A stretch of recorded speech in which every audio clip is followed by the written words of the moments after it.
The Adventures of Huckleberry Finn by Mark Twain. Chapter-32.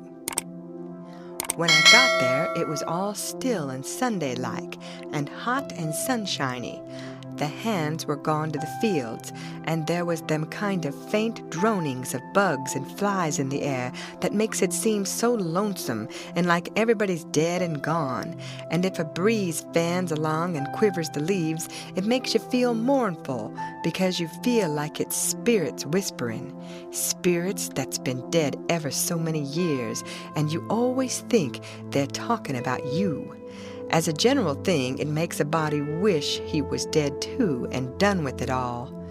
Phelps was one of these little one-horse cotton plantations, and they all look alike. A rail fence round a 2-acre yard, a stile made out of logs sawed off and upended in steps like barrels of a different length to climb over the fence with, and for the women to stand on when they are going to jump onto a horse. Some sickly grass patches in the big yard, but mostly it was bare and smooth, like an old hat with the nap rubbed off. Big double log house for the white folks, hewed logs with the chinks stopped up with mud or mortar, and these mud stripes been whitewashed some time or another. Round log kitchen with a big broad open but roofed passage joining it to the house. Log smokehouse back of the kitchen. 3 little log nigger-cabins in a row to the other side of the smokehouse, 1 little hut all by itself away down against the back fence, and some outbuildings down a piece the other side, ashhopper and big kettle to bile soap in by the little hut, bench by the kitchen door with bucket of water and a gourd, hound asleep there in the sun, more hounds asleep round about 3 shade trees away off in a corner, some currant bushes and gooseberry bushes in one place by the fence, outside of the fence a garden and a watermelon patch. Then the cotton fields begins, and after the fields the woods. I went around and clumb over the back stile by the ashhopper and started for the kitchen. When I got a little ways, I heard the dim hum of a spinning wheel, wailing along up and sinking along down again. And then I knowed for certain I wished I was dead, for that is the lonesomest sound in the whole world.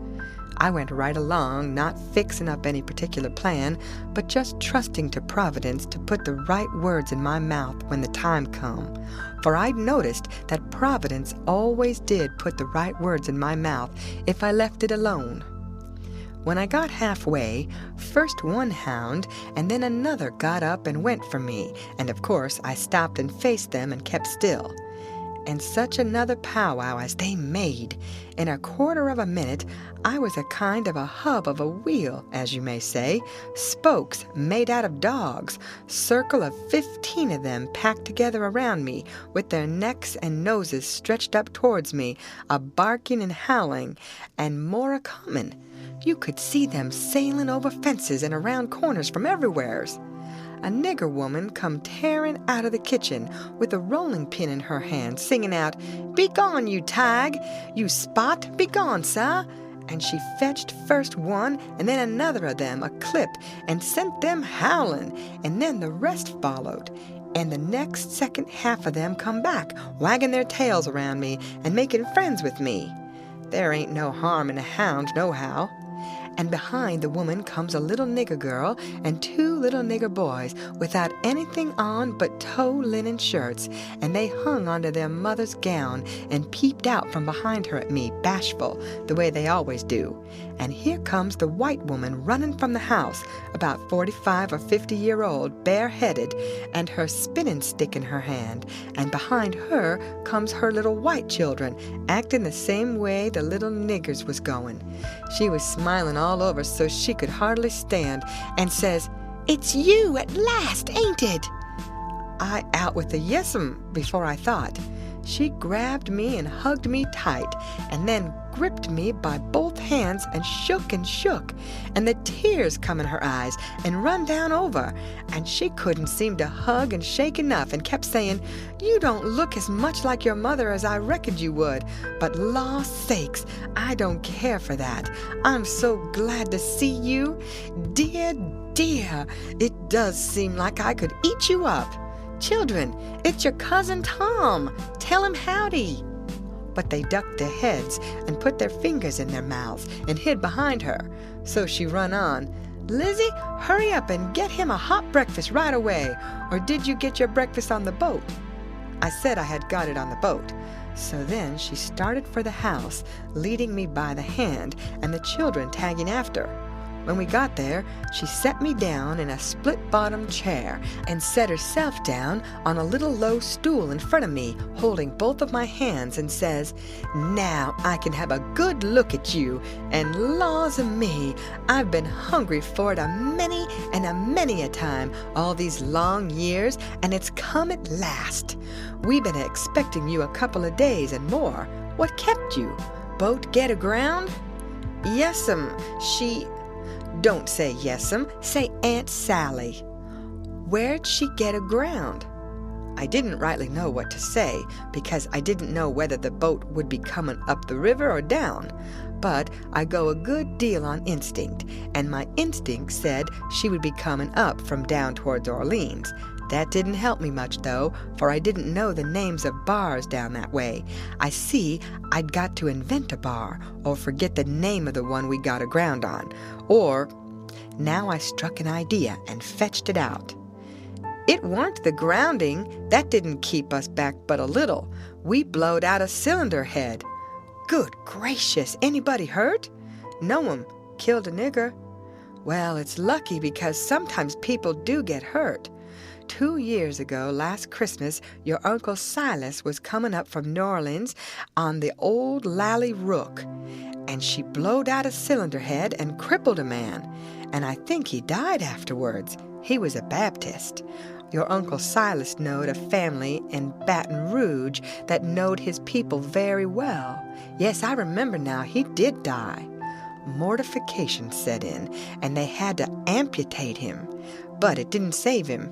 Yes, it was mortification, that was it. He turned blue all over and died in the hope of a glorious resurrection. They say he was a sight to look at. Your uncle's been up to the town every day to fetch you, and he's gone again, not more'n an hour ago. He'll be back any minute now. You must have met him on the road, didn't you? Oldish man with a— No, I didn't see nobody, Aunt Sally. The boat landed just at daylight, and I left my baggage on the wharf boat and went looking around the town and out a piece in the country to put in the time and not get here too soon, and so I come down the back way." "Who'd you give the baggage to?" "Nobody." "Why, child, it'll be stole." "Not where I hid it, I reckon it won't," I says. "How'd you get your breakfast so early on the boat?" "It was kind of thin ice, but," I says, "the captain see me standing around and told me I better have something to eat before I went ashore, so he took me in the Texas to the officers' lunch and give me all I wanted." I was getting so uneasy I couldn't listen good. I had my mind on the children all the time. I wanted to get them out to one side and pump them a little and find out who I was. But I couldn't get no show. Mrs. Phelps kept it up and run on so. Pretty soon she made the cold chill streak all down my back, because she says, "But here we're a-running on this way, and you hadn't told me a word about Sis nor any of them. Now I'll rest my works a little, and you start up yourn. Just tell me everything. Tell me all about 'em all, every one of 'em, and how they are, and what they're doing, and what they told you to tell me, and every last thing you can think of." Well, I see I was up a stump, and up it good. Providence had stood by me this fur all right, but I was hard and tight aground now. I see it weren't a bit of use to try to go ahead. I'd got to throw up my hand. So I says to myself, here's another place where I got to resk the truth. I opened my mouth to begin, but she grabbed me and hustled me in behind the bed and says, "Here he comes! Stick your head down lower. There, that'll do. You can't be seen now. Don't you let on you're here. I'll play a joke on him. Children, don't say a word." I see I was in a fix now, but it weren't no use to worry. There weren't nothing to do but just hold still and try and be ready to stand from under where the lightning struck. I had just one little glimpse of the old gentleman when he come in, then the bed hit him. Mrs. Phelps, she jumps for him and says, "Has he come?" "No," says her husband. "Goodness gracious," she says, "what in the world can have become of him?" "I can't imagine," says the old gentleman, "and I must say it makes me dreadful uneasy." "Uneasy," she says, "I'm ready to go distracted. He must have come, and you've missed him along the road. I know it's so. Something tells me so." "Why, Sally, I couldn't miss him along the road. You know that." "But, oh, dear, dear, what will Sis say? He must have come. You must have missed him. Oh, don't distress me any more, and I'm already distressed. I don't know what in the world to make of it. I'm at my wit's end, and I don't mind acknowledging it. I'm right down scared. But there's no hope that he's come, for he couldn't come, and me miss him. Sally, it's terrible, just terrible. Something's happened to the boat, sure." "Why, Silas, look yonder, up the road. Ain't that somebody coming?" He sprung to the window at the head of the bed, and that give Mrs. Phelps the chance she wanted. She stooped down quick at the foot of the bed and give me a pull, and out I come, and when he turned back from the window, there she stood, a-beaming and a-smiling like a house afire, and I standing pretty meek and sweaty alongside. The old gentleman stared and says, "Why, who's that?" "Who do you reckon 'tis?" "I hain't no idea. Who is it?" "It's Tom Sawyer." By jings, I most slumped through the floor. But there weren't no time to swap knives. The old man grabbed me by the hand and shook and kept on shaking.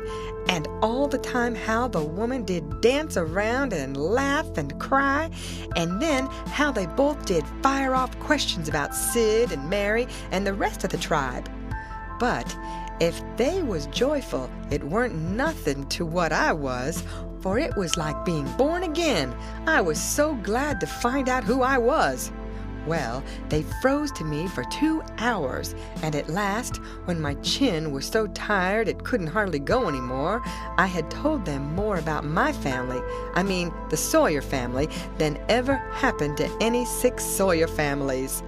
And I explained all about how we blowed out a cylinder head at the mouth of White River, and it took us 3 days to fix it, which was all right, and worked first rate because they didn't know but what it would take 3 days to fix it. If I'd have called it a bolt head, it would have done just as well. Now I was feeling pretty comfortable all down one side and pretty uncomfortable all up the other. Being Tom Sawyer was easy and comfortable, and it stayed easy and comfortable till by and by I hear a steamboat coughing along down the river. Then I says to myself, suppose Tom Sawyer comes down on that boat, and suppose he steps in here any minute and sings out my name before I can throw him a wink to keep quiet. Well, I couldn't have it that way. It wouldn't do at all. I must go up the road and waylay him. So I told the folks I reckoned I would go up to the town and fetch down my baggage. The old gentleman was for going along with me, but I said no. I could drive the horse myself, and I'd rather he wouldn't take no trouble about me. End of chapter. Read by Lorraine Montgomery for Lit to Go on the web at fcit.usf.edu.